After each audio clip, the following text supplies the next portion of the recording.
नमस्कार दोस्तों।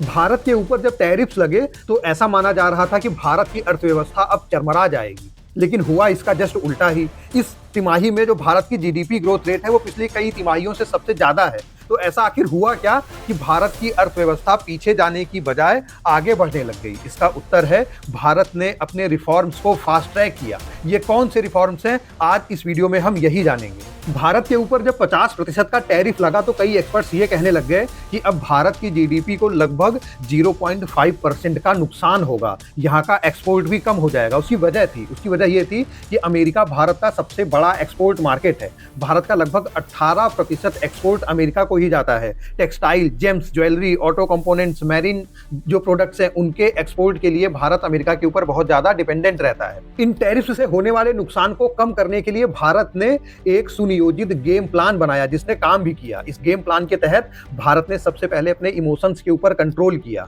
और जो देश भारत के ऊपर टैरिफ लगा रहे थे भारत ने उनके ऊपर वापस टैरिफ नहीं लगाया, क्योंकि इससे होता क्या, भारत की इकोनॉमी को और ज्यादा लॉस होता। कुछ लोग कह रहे थे कि भारत को डब्ल्यूटीओ में जाना चाहिए। भारत डब्ल्यूटीओ में भी नहीं गया। क्यों नहीं गया? क्योंकि भारत को पता था कि अगर हम डब्ल्यूटीओ में जाएंगे तो वहां से अगर कोई निर्णय आता भी है तो उस निर्णय को आने में बहुत समय लग जाएगा। इतना समय भारत के पास था नहीं। तो भारत ने आखिर किया क्या? भारत ने अपने ही सिस्टम को, अपने ही मार्केट को रिफॉर्म करना चालू किया। और ये जो भारत की रिफॉर्म स्ट्रेटजी है इसके मेनली 3 पिलर्स हैं। पहला पिलर, भारत ने अपनी डोमेस्टिक मार्केट को सही करने का प्रयास चालू किया। दूसरा, भारत ने लॉन्ग टर्म कैपिटल गेन के लिए अपनी एक स्ट्रेटजी बनाई। और तीसरा, फ्यूचर में अगर कोई ऐसे ट्रेड शॉक्स हो तो भारत ने यह सुनिश्चित किया कि उसका असर भारतीय अर्थव्यवस्था पर सबसे कम हो। जैसे अभी भारत ने शक्ति बिल लॉन्च किया। इस बिल से क्या होगा कि जो प्राइवेट प्लेयर्स हैं वो न्यूक्लियर एनर्जी के सेक्टर में इन्वेस्टमेंट कर सकते हैं। उससे होगा क्या कि भारत एनर्जी के क्षेत्र में और ज्यादा आत्मनिर्भर होगा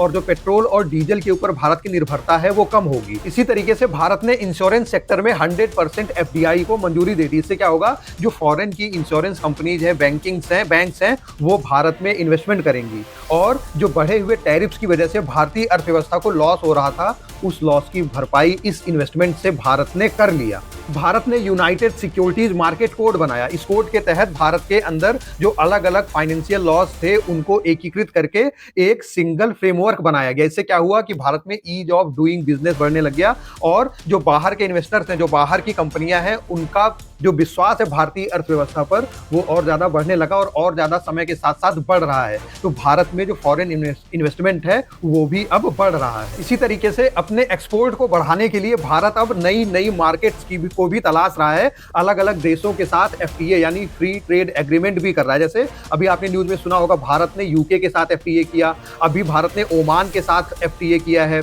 न्यूजीलैंड के साथ एफटीए किया है। एफटीए का मतलब इन देशों के साथ अगर भारत कोई भी ट्रेड करता है तो उसमें बहुत ही कम टैक्सेस लगेंगे, बहुत ही कम टैरिफ लगेंगे या ना के बराबर टैरिफ लगेंगे। तो भारत ने अपने एक्सपोर्ट के लिए अब नई मार्केट्स को भी तलाश करना चालू कर दिया है। इसी वजह से समय के साथ साथ भारत का जो एक्सपोर्ट है वो भी लगातार बढ़ रहा है। ये कुछ स्ट्रेटेजिक चेंजेस हैं जो भारत अपने मार्केट में कर रहा है, अपने सिस्टम में कर रहा है। और इसका असर ये होगा कि एक तो भारत को लॉन्ग टर्म गेन होगा और अगर फ्यूचर में कोई ट्रेड शॉक आता है तो भारत की अर्थव्यवस्था उसको और अच्छी तरीके से झेल सकेगी। इन्फॉर्मेशन आपको कैसी लगी कमेंट करके हमें जरूर बताइएगा। मिलते हैं अगले वीडियो में, तब तक के लिए नमस्कार।